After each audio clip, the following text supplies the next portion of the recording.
Hello guys! Welcome back to my channel! At kung first time mo dito sa channel ko, please do subscribe guys. At marami pa akong i-share na mga cake decorating ideas like tricks and techniques and designs of course. Thank you so much guys! For today's video, i-share ko naman sa inyo ang aking cute na mga bento cakes na order last September 1. So, please tune in until the end. Thank you! So, ang size ng ating bento cakes guys ay 4x2. Bali 2 layer siya ng moist chocolate cake na 4 inches in diameter. And then, naglagay lang tayo ng white na frosting as a rim para hindi humawa yung ating chocolate doon sa ating final coating later. And after that, nag-drizzle ako ng choco fudge to add additional flavor and moisture sa ating moist chocolate cake. And then, kinram coat ko na siya guys. Very important ang pagka-cram coat natin sa ating mga cakes para yung frosting natin later on ay hindi sumasama yung ating mga cake crumbs doon sa ating final coating. Yan dyan. Kasi guys, kapag hindi tayo nag-crumb coat, maraming mga crumbs, diba? Para siyang mga langgam na naano dun sa ating pangit yung itsura guys, 'di ba? Kapag naiiwan dun sa cake natin. And then sa kagustuhan nating kuhanin kasi nga pangit tingnan, minsan lalo tayong napapatagal. Kaya guys, 'yan importante yung pagka-crumb coat natin. Yan guys, I'm using a non-dairy whipped cream sa frosting ng aking mga cakes. Kasi guys, ito yung pinaka-stable para sa akin. Kahit ano naman guys ang gamitin natin na frosting, kung saan tayo yung hiyang, kung saan na yung gamay natin, yun na lang gamitin natin guys. Marami na akong na-try na mga frosting, na mga whipped cream, maski yung mga meringue buttercream, na-try ko na yan guys lahat, mga boiled icing, na-try ko na. Pero ito kasi yung pinaka-stable sa akin. Dito ako sobrang nadadalayan. Kaya ito na lang din guys ang ginagamit ko. At nagugustuhan to guys ng aking mga clients kasi hindi siya masyadong matamis. Hindi daw siya nakakaumay, ganon.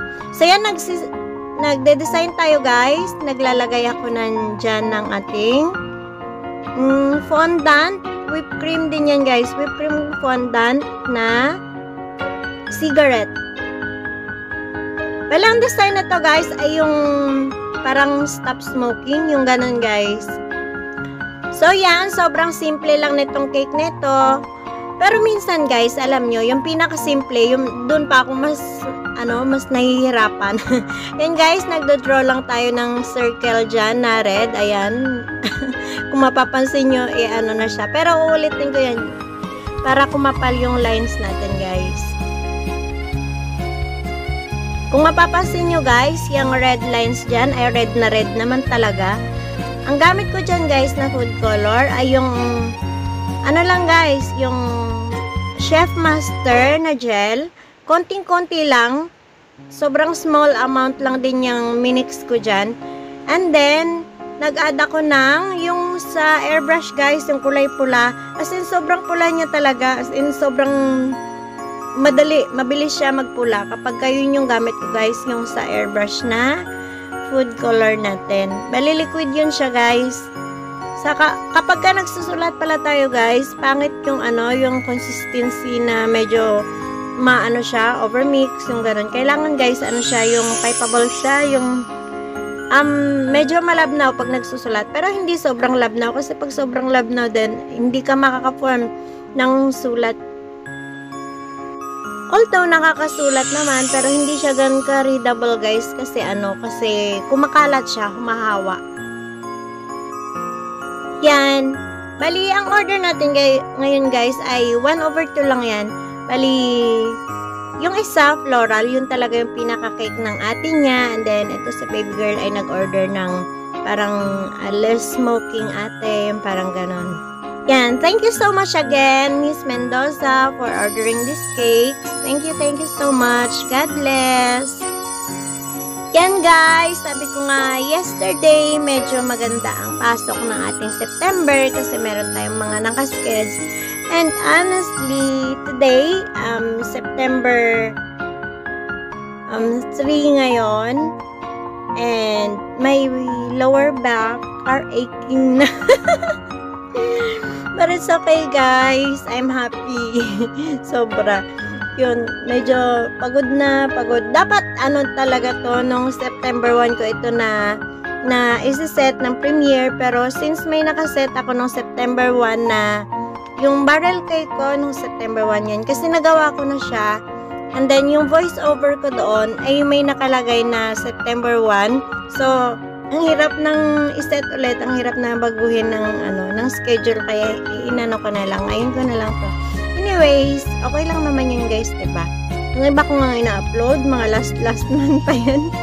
Kasi sobrang tambak na ako ng videos dito guys. Pero inuna ko muna itong upload para kasi ito yung recent na nandito sa sa albums ko. So kapag ka na-upload ko na siya, binubura ko na siya sa aking cellphone ng mga bata kasi punong-puno na talaga, as in sobrang daming videos pa dito na hindi na-upload. Sabi ko nga, kahit hanggang mamatay yata ako, hindi ko yata matapos na upload itong videos na ito. Sobrang dami guys, kung makikita nyo lang yung mga phones dito, phones nila pati sila pinandadarag ko na nga char, nihiram ko yung mga cellphone nila kasi yung aking talaga cellphone punong-puno na talaga, as in.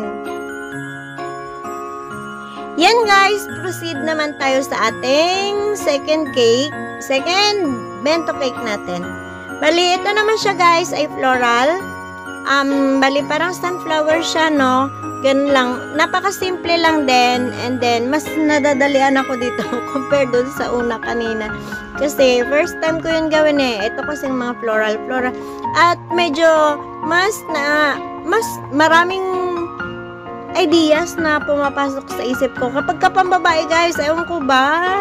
Kapag ka panlalaki, minsan nauubusan ako ng minsan nauubusan ako ng mga ideas ng design, yung ganun kapag ka lalaki. Pero kapag ka babae, ang daming ideas, ang daming design na naglalaro sa utak ko. So ayan, ika-crumb coat na ulit natin yan siya. And after crumb coating guys, very important na ipasok muna natin siya sa ref guys i-chill muna natin para firm yung ating mga icing, yung ating cake, matibay bago natin siya lalagyan ng design guys. Para hindi tayo mahirapan, mas madali kapag chilled ang ating buong cake bago natin designan. So every process ko dito guys pinapasok ko sa ref, pinapachill ko muna para kumbaga parang mag-set, tumigas muna ng konti yung ating mga icing bago ko siya gumawa ng bago pang steps. Yan, ganyan.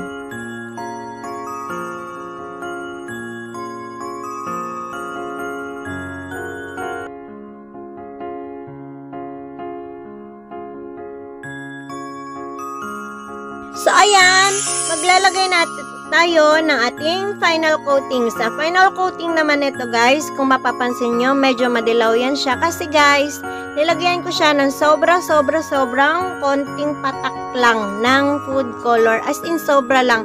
Para lang maging siya, pastel yellow. Kasi yellowish, para may blending na nagaganap dun sa ating sunflower. Para hindi siya yung white na white. Para mas cute guys, mas cute kapag ganyan, kapag may light color yellow, yung ating pastel yellow pa. Yung ating background bago tayo mag-design ng ating sunflowers. Yan, kung mapapansin nyo dyan guys, dun sa aking lower right, nandyan yung akin talaga na cellphone nandyan. At habang nagagawa ko ng cake guys, I'm playing your videos. That time, I'm playing Sir 60 Plays videos. Ganun guys ang ginagawa ko kapag libre yung aking phone at hindi ko siya gagamitin. Piniplay ko nagpiplay ako ng videos nyo guys. Kapag nag-comment ako ng 3 hearts dyan guys pero hindi sa lahat ng pagkakataon guys ay pinapanood ko. Piniplay ko lang. piniplay ko lang kasi minsan merong mga ano, lalong-lalo na yung mga videos nyo na merong mga snakes. As in, hindi ko talaga siya papanorin guys kasi maski sa videos, maski sa picture, kapag nakakita ako ng snake ay nilalagnat din ako, ganyan. Ayaw ko ng snake. So, may mga videos na hindi ako pinapanood at meron din mga videos ninyo na pinapanood ko talaga. Kapag nag-comment ako dyan ng sobrang haba, ibig sabihin, napanood ko talaga siya. Pero kapag nag-comment ako ng 3 hearts, binigyan ko siya ng views. Ayan, pinilay ko. Pero hindi ko pinanood. Ganun guys. Thank you so much. Maski kaunti makabawi ako sa inyo guys. Kasi totoo naman, nahihiya na rin ako sa inyo. Sa walang sawa niyong suporta sa aking mga premieres every night. Thank you so much guys. God bless guys. God bless. So, this time guys, gumagawa tayo ng ating petals.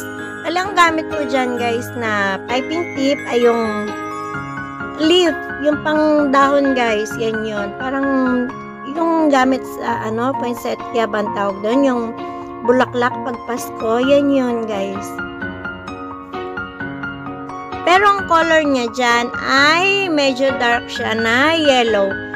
Kung medyo maganda-ganda lang lighting yan, makikita nyo talaga dyan na dark yellow yan siya. Baski, ano yan siya, yung electric na yellow. Hinaluan ko siya ng konting pink. Hinaluan ko siya ng konting pink para mag-darken siya ng konti. Para siya yung parang orange-orange pa siya ng konti. Ganon. Ganon yung ginawa ko dyan. Combination ng color. Kaya naging medyo golden yellow yan siya guys. Ganun lang yan siya guys. Almost done na yan. At hindi ko na rin napakita. Hindi ko talaga napindot. Ganyan ako minsan guys. Hindi ko napipindot. As in, buti na lang nakita ko kaagad yan. Honestly, naisulat ko na yan siya guys. Binura ko kasi nakalimutan ko i-record. Nakalimutan ko pindutin ang play ng aking pag-video. So, inulit ko na naman. Inulit ko yung sulat yan. Una, mas nagustuhan ko yun. Kaso lang, mas maliliit kasi yun maliit. So, parang nakulangan din ako.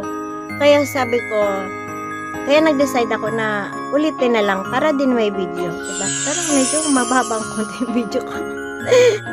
Ano man yun? Pagkatapos ko mag-icing, tapos na kaagad kasi naisulat ko na.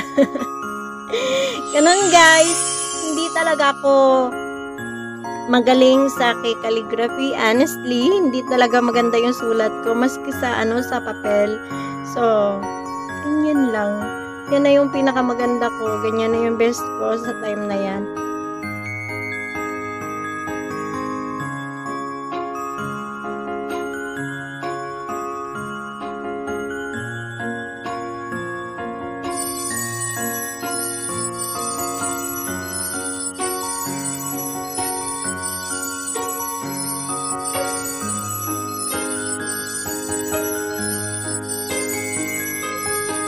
Yan, thank you so much again, Miss Mendoza, and thank you so much dahil nagustuhan ng ate mo itong cake order mo. Thank you.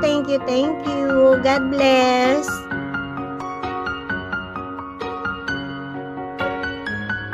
Diba guys, medyo okay na kaso medyo bumaba pa yung happy bot na lang gid. And this time guys, naglalagay tayo ng dots. Icing pa rin yung gamit natin dyan, guys. Bali, guys, pag nagpa-pipe tayo ng dots, after pag-pipe natin, di ba, lalagyan natin siya ng konting pressure.